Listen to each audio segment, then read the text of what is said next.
ঠিক আছে, দেখো আমরা তাহলে এখন ব্যাংক লোন করবো। কেমন? Cost of bank loan. দেখো এখানে লেখা আছে যে কিং ব্র্যান্ড সিমেন্ট, লেখা আছে কিং ব্র্যান্ড সিমেন্ট বড়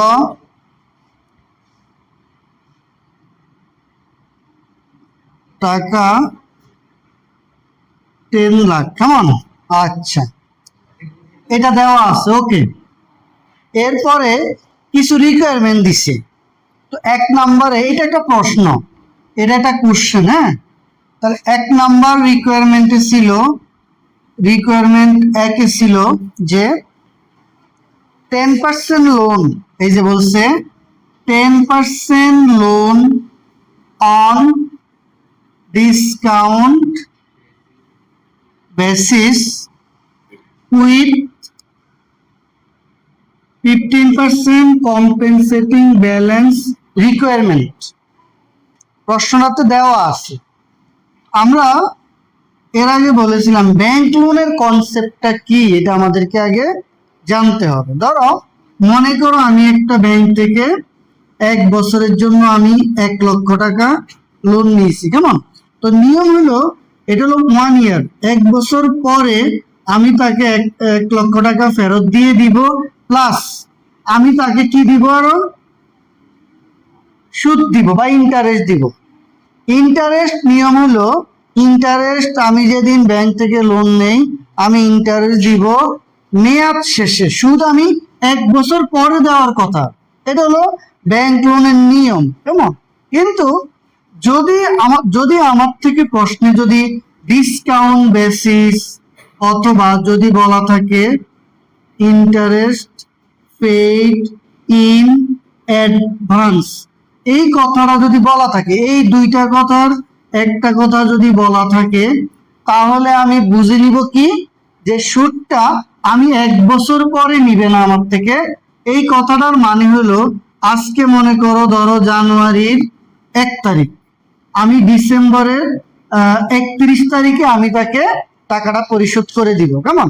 এই 1 লক্ষ টাকা আসলটা, এটাকে বলা হয় প্রিন্সিপাল অ্যামাউন্ট, এইটাকে বলা হয় ধরো প্রিন্সিপাল অ্যামাউন্ট। এখন সুদ আমি কখন দিব? ব্যাংক থেকে লোন নিলে নিয়ম হলো মেয়াদ শেষে সুদ। মনে রাখবা, সুদ কখনো মেয়াদ পূর্তির আগে হয় না, সুদ নির্দিষ্ট সময় শেষে পরিশোধ করা লাগে। কেমন? আচ্ছা, তাহলে এখন যদি আমি মেয়াদ শেষে সুদ দেই তাহলে কোনো সমস্যা নেই। কিন্তু যখনই প্রশ্নে বলবে যে ডিসকাউন্ট বেসিস অথবা ইন্টারেস্ট পেড ইন অ্যাডভান্স, এটার মানে হলো যে ব্যাংক বলবে তুমি অ্যাডভান্স ইন্টারেস্ট তুমি আমাকে এখনই, মানে আজকেই তুমি লোন নিছো, তুমি আজকেই ব্যাংক থেকে সুদটা কি আজকে এই সুদটা দিয়ে দিবে। মানে লোন তুমি এখন নিছো, লোন তুমি এই মুহূর্তে নিছো না, তাহলে বলবে ঠিক আছে সুদটা এখন দিয়ে দাও। কিন্তু সুদ দেওয়ার কথা তোমার কখন? তুমি আজকে লোন নিছো, সুদ তুমি বছর শেষে দিবা। কিন্তু সুদ যখন বছর শেষে না নি, সুদ তোমার কাছে আজকেই নিয়ে নিবে, তখন এটাকে বলা হয় ডিসকাউন্ট বেস অথবা ইন্টারেস্ট পেড ইন অ্যাডভান্স। তখন আমি আসলে কত টাকা নিব? ধরো আমার ইন্টারেস্ট কত, 10% না? ঠিক আছে, তাহলে আমার এখানে পি ছিল কত, 10 লক্ষ না? তাহলে আমি যদি আজকেই যদি ইন্টারেস্টটা দিয়ে দেই 10%, তাহলে আমার থেকে 1 লক্ষ টাকা আজকেই নিয়ে যাচ্ছে না? তাহলে আমি আলটিমেটলি টাকা নিচ্ছি কত, 9 লক্ষ। তাহলে আমি টাকা নিচ্ছি 9 লক্ষ, কিন্তু সুদ দিচ্ছি কত টাকার উপর, 10 লক্ষের উপর। তাহলে আমার ব্যয় বাড়তেছে না? তার মানে আমি নিচ্ছি টাকা ব্যাংক থেকে 9 লক্ষ, কিন্তু সুদ দিচ্ছি কত টাকার উপর, তাহলে আমার তো ব্যয় বেড়ে যাবে। আমার এই নিয়মের কনসেপ্ট এটা। যদি আমি 10 লক্ষ টাকা এখন নিয়ে যাব, 1 বছর পরে আমি 10 লক্ষ টাকা দিব, তাহলে আমার ব্যয় বাড়বে না। যদি আমার এই কথা বলা থাকে, তাহলে আমার ব্যয়টা কি হয়ে যাবে, বেড়ে যাবে। গেল এক। দ্বিতীয়ত ব্যাংক আরেকটা কন্ডিশন দিছে, কম্পেনসেটিং ব্যালেন্স। কম্পেনসেটিং ব্যালেন্স মানে কি? এটা হলো, এটাকে বলা হয় কম্পেনসেটিং ব্যালেন্সকে বলা হয় ক্ষতিপূরণ উদ্বৃত্ত। অর্থাৎ ব্যাংক বলবে ঠিক আছে তুমি তো আমার থেকে লোন নিছো, তো এখান থেকে তুমি কিছু টাকা রেখে যাও, কিছু টাকা তুমি এখান থেকে রেখে যাও, পরে তোমাকে আমরা এই টাকা দিয়ে দিব। মানে এটা জামানত হিসাবে ব্যাংকে তুমি রেখে দিতে হবে। ওই টাকাটাও ব্যাংক তোমার থেকে এখনই নিয়ে যাবে। তাহলে ওটা কত পার্সেন্ট? 15%। তাহলে 10 লক্ষ টাকার 15% কত হয়? 1 লক্ষ কত? তাহলে তুমি আলটিমেটলি 10 লক্ষ থেকে যদি 1 লক্ষ যায় তাহলে থাকে 9 লক্ষ, সেখান থেকে যদি 1.5 লক্ষ যায় থাকে কত? 7 লক্ষ। তোমার তো আলটিমেটলি টাকা আছে মাত্র এটা, তো তুমি তো নিচ্ছ ব্যাংক থেকে লোন 10 লাখ, তোমাকে ব্যাংক কেটে কুটে 7,50,000 দিবে, তাহলে তোমার ব্যয় বেড়ে যাবে না? এই অঙ্কটা কিভাবে বুঝবা? যদি প্রশ্ন দেখো এই দুইটার কথা বলা আছে এবং কম্পেনসেটিং ব্যালেন্স কথাটা উল্লেখ আছে, তাহলে আমরা কি করব? তাহলে আমরা এইভাবে অঙ্কটা করব। দেখো, EIR অথবা cost of bank loan,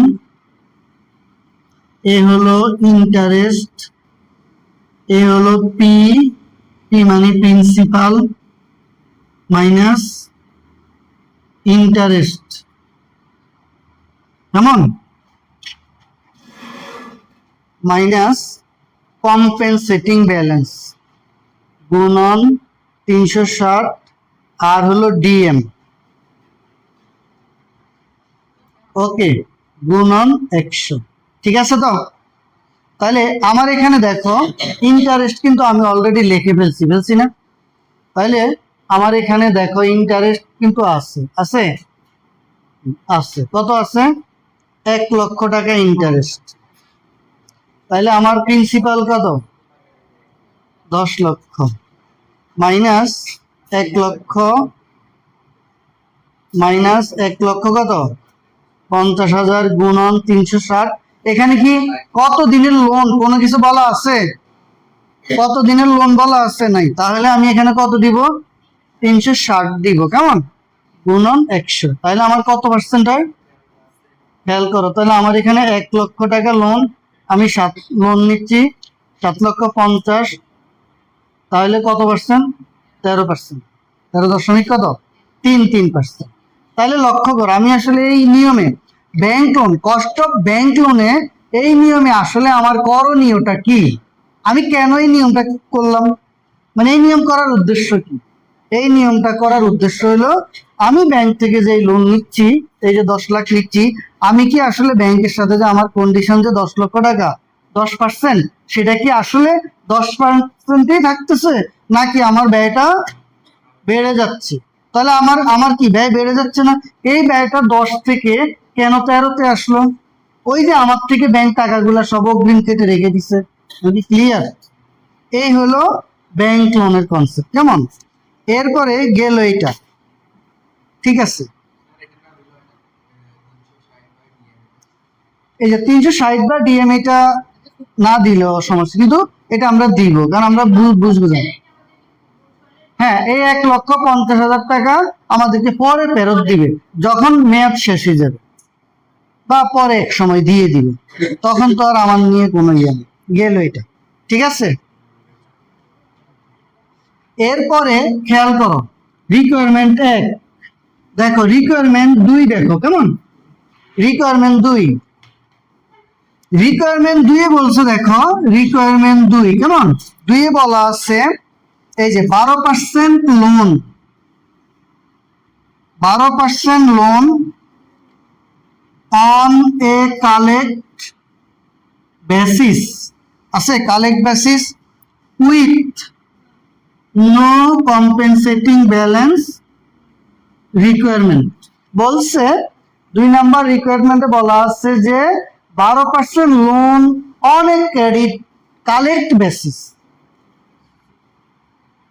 sorry 12% loan on discount basis, sorry ওটা কালেক্ট করে ডিসকাউন্ট বেসিস, শুধু ডিসকাউন্ট বেসিস বলছে, মানে with no compensating balance, no compensating balance requirement, মানে তাহলে কম্পেনসেটিং ব্যালেন্সটা কি করতে হবে না? রাখতে হবে না। তাহলে আমরা যে কাজটা করব, দেখো এই যে দেখো, এ হলো মনে করো 1, এ 0, এ হলো মনে করো 1, মানে মেয়াদ শেষ।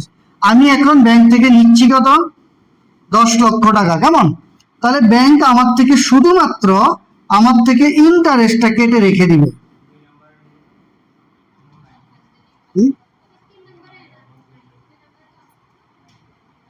ও দুইয়ে দুইয়ে নাই, ঠিক আছে, তাহলে 10%।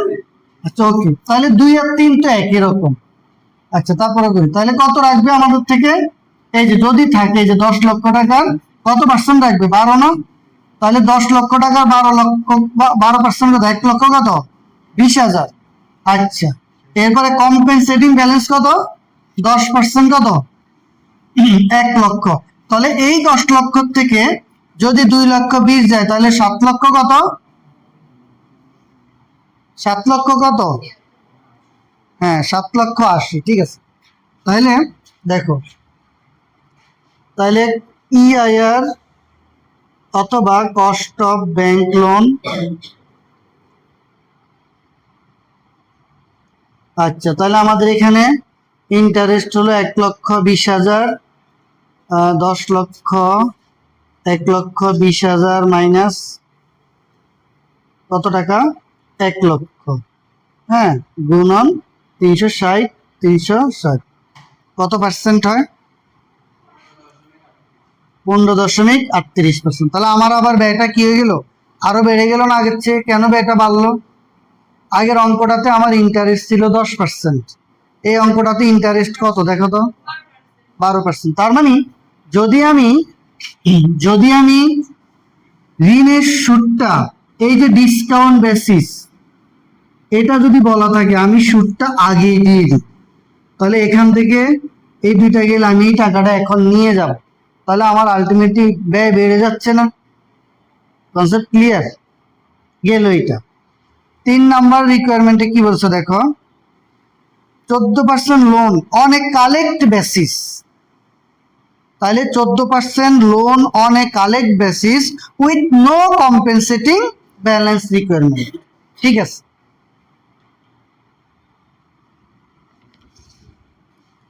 তাহলে এখানে বলছে রিকোয়ারমেন্ট 3 যে 14% loan on a collect basis with no compensating balance requirement. এই যে কালেক্ট বেসিস বলছে, তার মানে যে সম্পূর্ণ টাকা সে কি করবে? নিয়ে বসবে, মানে তার কাছ থেকে অগ্রিম রাখবে না। তার মানে এটা হলো সম্পূর্ণ টাকা নিয়ে যেতে পারবে, সম্পূর্ণ টাকা নিয়ে যেতে পারবে, মানে 1 টাকাও সে এখানে ব্যাংকে রাখবে না।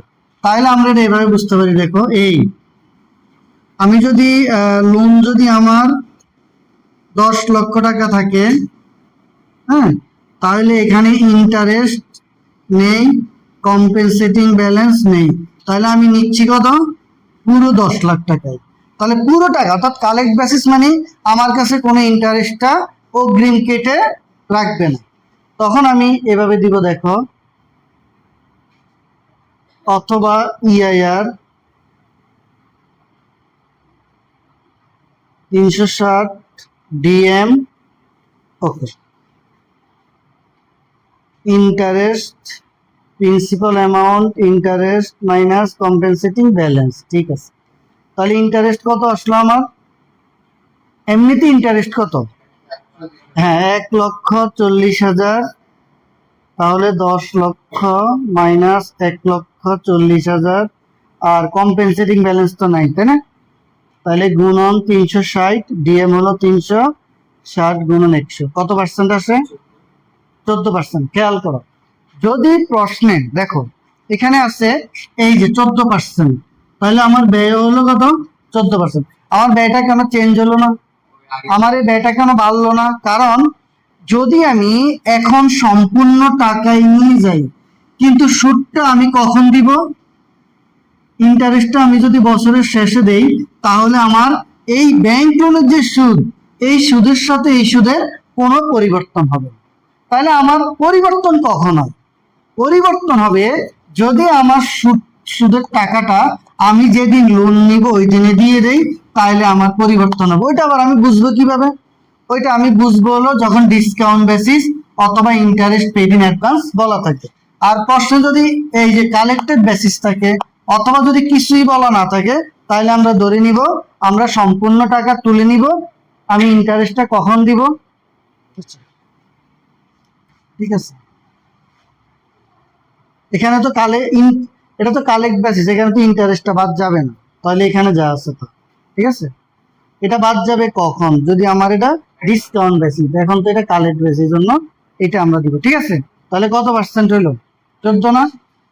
ঠিক আছে, তাহলে ক্লিয়ার তো না? প্রশ্ন আছে কিনা বলো।